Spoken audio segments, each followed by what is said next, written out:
So according to this University of Michigan study, only 5% of those who started in the bottom in 1975 were still there in 1991, while 29% of them were now in the top 1%.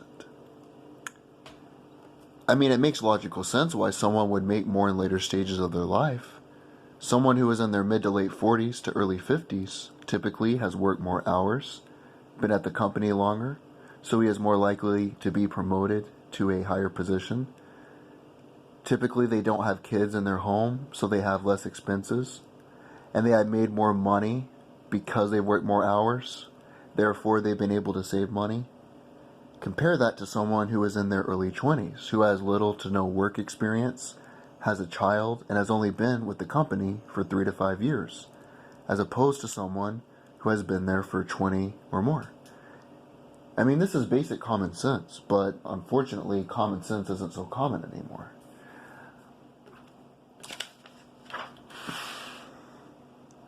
According to the Bureau of Labor Statistics, the average American works 44 hours per week, or 8.8 hours per day.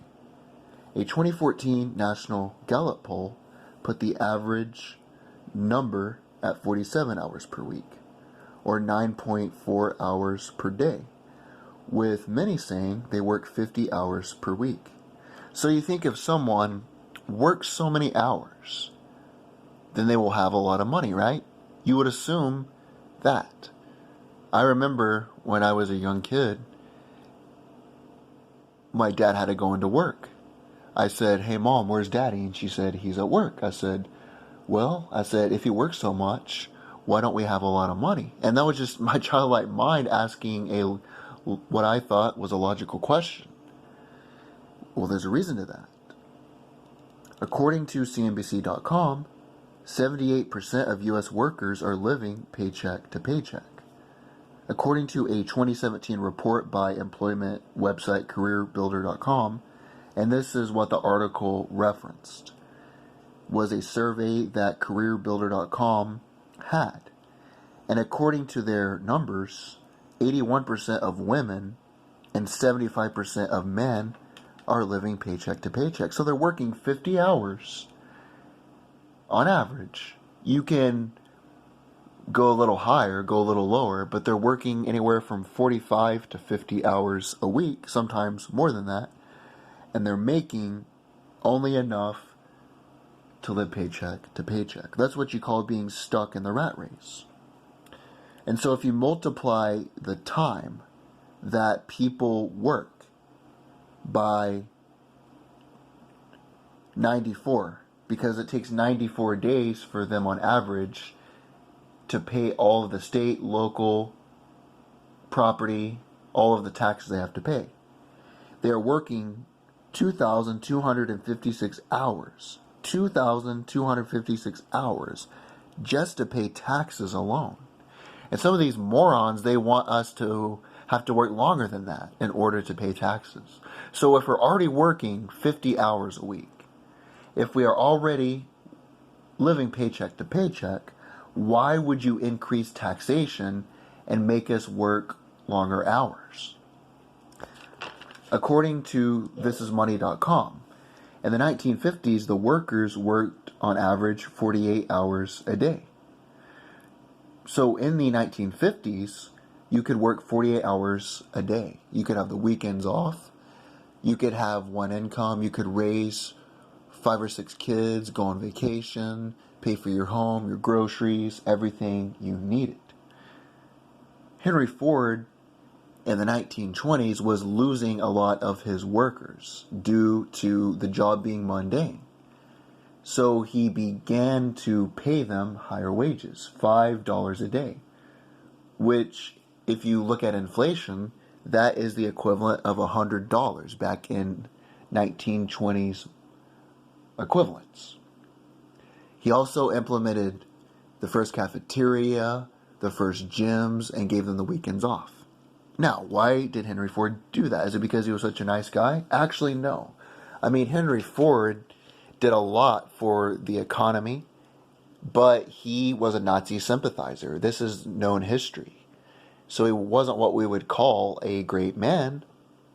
He did this because it was in his economic interest. The workers had the power during that time. The workers could choose between working for whatever factory they wanted, making a good wage, and being able to provide for their families. But now you have a massive influx of individuals with low skills from the third world. So they work these mundane jobs. And the people that say things like, they're not driving down wages, well, there is a chicken factory in my town. I won't say the name of it. But this particular chicken factory paid its workers $7.25 an hour. Well, there was an ICE raid where individuals were taken into custody. And after that happened, the pay in that chicken plant now is $12 an hour. So wages go up because you have less competition in the labor pool. And also you have NAFTA, GATT, all of these trade deals that put our labor overseas. So people are making things in China, Mexico, and other places, paying those workers less and putting those products back in the United States. That is kind of why the working man has kind of been screwed over by the system in the recent years. According to Forbes.com, men are 10 times more likely than women to be killed at work. According to the U.S. Bureau of Labor Statistics, which this article referenced, fatal occupation injuries on December 18th, 2017. That is when this data was added. Looking at 139 separate occupations and discrete industries, an obvious pattern emerges. 4,761 died on the job, and that is men. 4,761 compared to 386 women in 2017.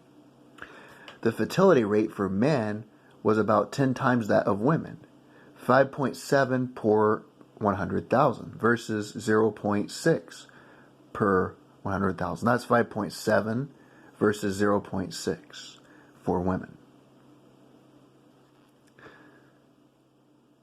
And that's another reason men get paid more, is because they work more dangerous jobs. They work in coal mines, they work construction, they work on power plants, they're truck drivers. If you work those particular jobs, you're going to make more on average. According to Forbes.com, 60.2% of the homeless were men and boys, compared to only 39.1% being women. But we keep hearing about, male privilege. So if you're a male, you're 10 times more likely to die at work. You are more likely to be homeless. And according to the latest available data from the Bureau of Justice Statistics, men make up 90%. And I was shocked when I saw this. My jaw literally dropped all the way to the ground. My jaw would have dropped all the way to the bottom of the Empire State Building if I was in it. That 90% of prison and local jail population are men. And they have an imprisonment rate of 14 times higher than the rate for women. That's 14 times higher. According to the U.S. Census data, and this data came January 22nd, 2019, men spend an average of 40.0 hours per week at their jobs, while women work an average of 36.3 hours per week. So that's another reason. Men, not only are they 10 times more likely to die at work, but they also work more hours per week on average, and this is according to the Bureau of Labor Statistics. That is why men make more money, because they work more hours, and the jobs they do are more dangerous. But we keep hearing about male privilege. We keep hearing from feminists, social justice warriors, Michael Obama, that transgendered cunt, all these people, that men have privilege, really. So 60.2% of the population who is homeless is men.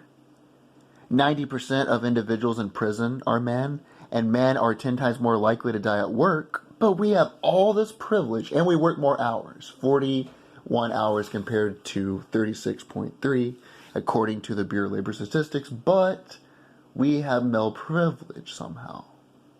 You see how this shit works? But there's also another phenomenon which is called shrinkflation. See, inflation is happening, but it's in terms of the product you get in exchange for your dollar. Goods are getting smaller, but the price stays the same. And that's how they hide inflation from the average consumer. You look at a bag of chips, you look at a McDonald's hamburger, you look at all these products, you're paying the same price. So to the average consumer that is not aware of what is going on. And I get it. It doesn't mean you're dumb. It just means you're busy working, taking care of your kids, trying to live your life. I get that. I understand that. But you're not going to realize you're getting less even though you're paying the same amount. You really notice this when you've not eaten something in a long period of time. I used to always eat, they look like sticks, but you dip them in the cheese. You remember those things? I used to eat those all the time when I was a kid. And I remember I would literally dunk my stick inside of it and I would get it full of cheese. The entire thing would change its color because it would be completely covered in cheese. I would eat it. And after all of the crackers were consumed, I would get my tongue and I would douse it in cheese. And the cheese would go all the way to the bottom. It was deep. It was like a sinkhole. Today, I got one of them. I tried one, and I didn't even have enough to finish all the damn crackers, even though the price was the same that I've always paid for them. And what I noticed, too, was it wasn't as deep. It's really deceptive because it looks like on the top you have the same amount, but when you dig under, it goes away. It used to be deep like a pit. Now you just lick it and it evaporates real quick. And that's how they hide inflation from the average consumer. So, in short, men are more likely to be incarcerated, more likely to go to prison. They work more hours. They're 10 times more likely to die at work. And what you get in exchange for working all those hours is to be told you have privilege. You're supposed to worry about people that are transgender, people that are gay. You have to work over 2,000 hours to pay your income tax. People that are on food stamps. Because if you make over $10 an hour and you work 40 hours a week, you are not even able to qualify for food stamps. Yet, even though this is almost 50% of the population that fits into these categories, we don't hear about that. It's always women rights, African American rights, transgender rights, LGBTQ. When somebody tells me that, I want to tell them to go fuck themselves. I really do. The other day I worked a 12-hour shift and I was tired as shit. My job did a 3 days on, 3 days off type thing. So on my first day off, I was sitting in the yard, smoking my pipe, enjoying some whiskey. And then some broad comes up to me and she wants me to sign a petition to the state government to recognize National Women's Day. And I told her, I said, I don't care. I work my ass off all week and have a small ass to begin with. So I don't have much of an ass to work off anyway. The last thing I care about was some bullshit women's right thing.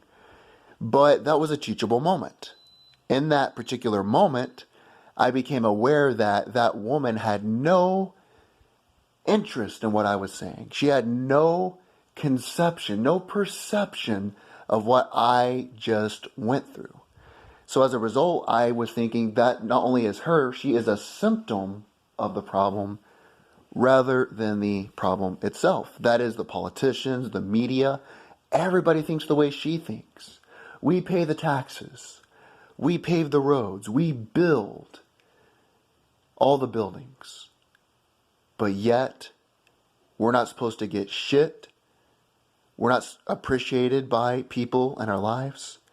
And if you just want your dick sucked, a good meal, watch the game, that's too much to ask. The working man is at the bottom of the ladder. And the solution is Don't waste your time with these bitches. Don't waste your time with these whores. Fuck them. Get them for sex. But don't waste your time dating them.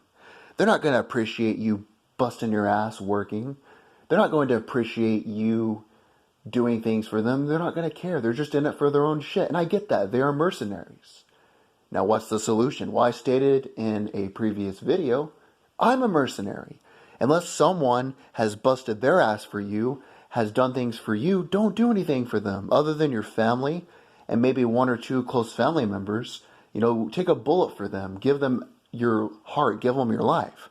But the average person who would not do the same for you, don't do it.